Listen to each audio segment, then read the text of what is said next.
你有冇諗過移民唔只係換個國家住，而係開始一段重新認識自己嘅旅程？我哋經常喺香港啲咁急促嘅生活之中唔敢停低，唔敢問自己，我究竟值唔值得一段健康嘅關係？又或者我係咪連自己都未真正了解？當你移民之後，你就開始學識要真正照顧自己，關注自己嘅成長。你會發現愛情唔再只係將就，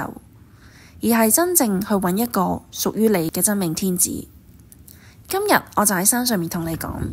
點解離開一個地方反而可以俾你遇到一個真正愛你嘅人，同時活得更加清晰同埋更加有力量。睇片之前記得 like and subscribe。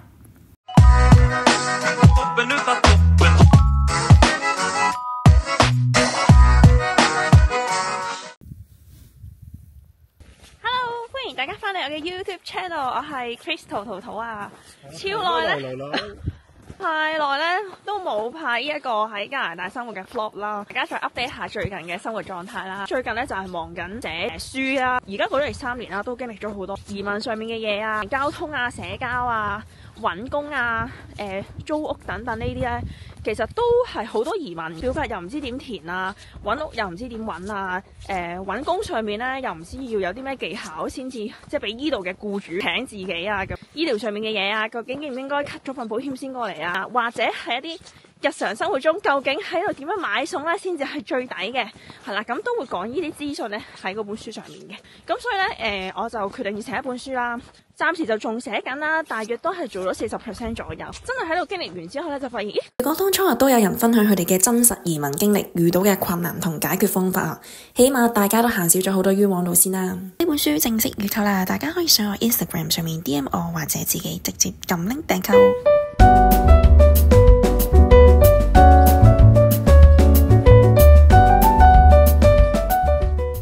嘅 social 啊，工作上面嘅嘢，我覺得有陣時又唔可以話好急得嚟嘅，但係你都有個方向，知自己要點樣做。自己一個人，我覺得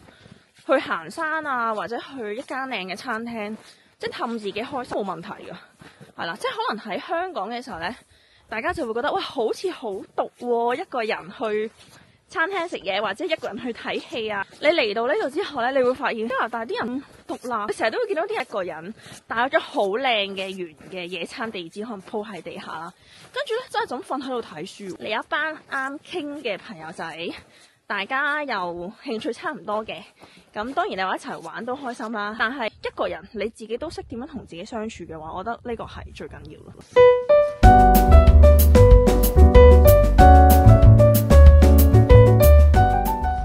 過咗嚟之後，即係都有 keep 住去做啲唔同活動啊。跟住而家又考埋車啦，車咧就係冇買到嘅，即係每次要去玩啦，咁我哋都會去租車咁樣咯。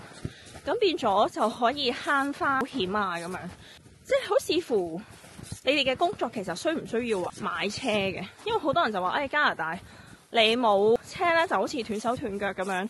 咁但係其實事實上咧又唔係大家講得咁差嘅，係啦，因為好多地方高 train。其實都去到，我都記得喺 Flat 嗰度咧，啲人就話學滑雪好貴啦，啲裝備咧又要用好多錢啦。其實喺加拿大呢邊啦，佢哋係好興咧買二手嘢嘅，無論咧你係 thrift shop 啦，或者 Facebook 啊、Kijiji 呢啲啦，好多人係會賣自己啲二手衫啊、一啲廚具嘅嘢啊，甚至乎係一啲滑雪用品嘅。當時咧買滑雪嘢咧，我哋就去咗一間二手鋪頭啦，雪嘅 snowboard 板啦，亦都有 ski 啦，跟住亦都有啲係譬如籃球嘅嘢啊、游水嘅泳鏡啊、打 hockey 啊，即係乜都有啊。基本上同埋佢係有分好多唔同 size 啊，佢入面都有啲比較新啲，亦都有啲舊啲嘅，咁視乎你自己需要咯。咁但係我見到好多啲外國人嘅父母咧，佢哋都會帶埋啲細蚊仔咧，就係過去嗰邊買嘢。因為 snowboard 啊，好似都係200幾蚊加紙，跟住我老公嗰份好似400幾，係啦，我唔係好記得啦，大約咁嘅價錢啦。再加埋你買鞋啦，因為你滑雪咧一定要買佢哋嘅滑雪鞋嘅，你着你自己啲鞋你又滑唔到嘅。基本上你去買二手嘢嘅話咧，個價錢係平好多嘅。個天氣咧真係叫做加拿大嚟講比較熱啲嘅冬天，我真係而家咁樣已經出晒汗。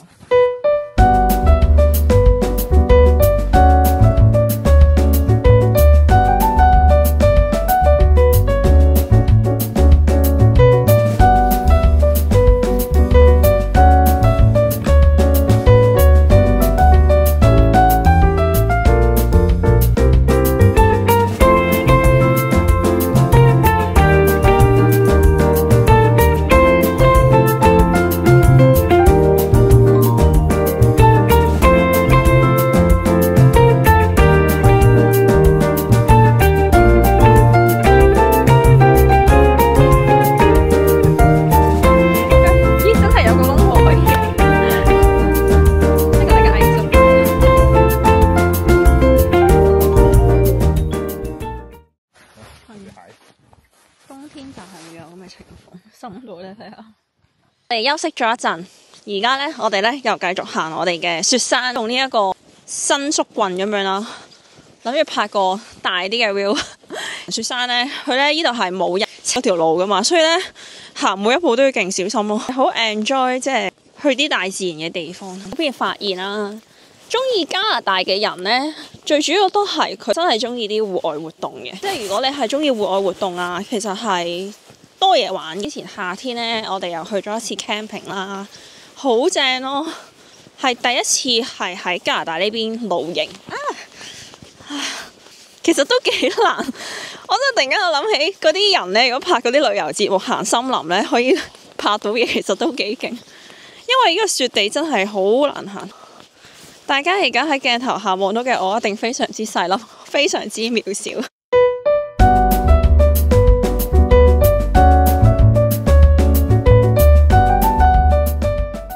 有陣時都會同大家即係分享下喺即係加拿大嘅夫妻生活啊。有見到好多人講話，即係過咗嚟外國，話同另一半嘅感情啊，話難維繫啊，或者好多嘢嘅困難要面對，要逼住去即係 take care 另一半啊，take care 自己咁樣咯。因為呢度係你可唔可以話係叫做人生路不熟呢？咁變咗我覺得係更加去知道另一半啱唔啱自己，同埋即係都要學習長大，因為好多嘢你過到嚟，你唔可以 expect 有邊一個人一定去幫你，或者屋企人都唔會突然間話喂，我而家即刻飛過嚟。但其實我覺得都幾感恩，過咗嚟加拿大之後，其實係更加開心咯。即係因為呢度係更加多嘅嘢可以俾你體驗啊。到嚟呢度嘅時候係兩夫妻，如果大家係興趣差唔多，即係你願意為對方做多步嘅話，我覺得呢一個係長久走落去嘅開心嘅原因。喺網上面都睇到好多話，過嚟呢邊同你一半相處上面啊，可能仲更加多磨合啊，顧可能租金嘅錢啊，又要顧呢度嘅生活啊，或者即係你工作上面可能亦都有你嘅煩惱啊咁樣。呢啲所有經歷其實都係一個磨練咯。以前喺香港嘅時候，個生活係好，即係可能係你係咁要同自己講，我要每一刻我都要塞爆 schedule 嘅。即係無論如何，香港人嘅生活就係中意塞爆個 schedule 啊。咁但係當你嚟到去外國嘅時候，話係一個旅程，係關於要逼住去面對最真實嘅自己咯。咁以前喺香港好忙碌嘅時候，你掛住返工，掛住揾錢，其實你唔會好去探索自己內心真正需要嘅嘢，或者乜嘢先至係你覺得重要或者會令你開心嘅嘢咯。咁但係去咗加拿大嘅時候，所講嘅有時間去做呢一樣嘢，係唔係話因為你太無聊冇嘢做而去探索你自己需要啲咩，而係終於有一個時間去俾你去諗下自己真係需要啲乜嘢咯。係啊，所以我反而覺得嚟咗呢度之後係即係個人係成熟咗，幾個人會慢慢慢落嚟咯。因為以前做嘢嘅時候，可能就會覺得我直頭係連有少少休息時間咧，可能我都會覺得好內疚，覺得點解我要喺度休息啊？無論你哋喺邊個國家又好，我都覺得係應該要去有一個同自己相處嘅時間咯，去慢慢去明白其實自己喺人生入面係需要啲乜。雙拍拖啊，都呢一刻仲係單身嘅。身邊嘅朋友個個結晒婚啊，或者拍晒拖啊，跟住屋企人又會問你幾時先結婚拍拖啊呢啲。咁其實我覺得呢啲都唔係最重要咯，反而應該喺你未遇到真係嗰個人之前，我覺得係應該更加花時間去氹自己開心。即係你唔一定係拍拖係同人哋拍，其實係應該學識同自己拍拖。因為人生咁長，就算係兄弟姊妹或者另一半都好，其實都唔會及你咁長時間可以陪到自己，所以係應該喺呢一段時間去好好做一啲你有興趣嘅嘢，去學一啲你想學嘅嘢，而令到自己係喺人生裏面係覺得係好圓滿，即係喺一個開心嘅狀態下揾到另一半，我覺得呢個係會比較好啲。因為如果你係缺愛啊，唔完美嘅情況下，你揾佢只係幫你 cover 咗你孤獨嘅時候，但係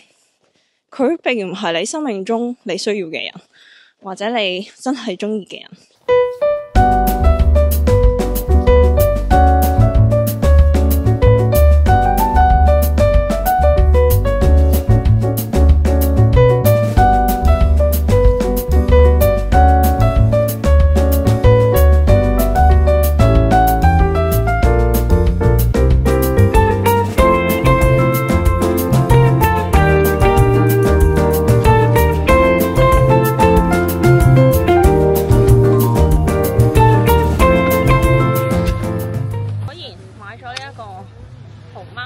即係我咁緊張。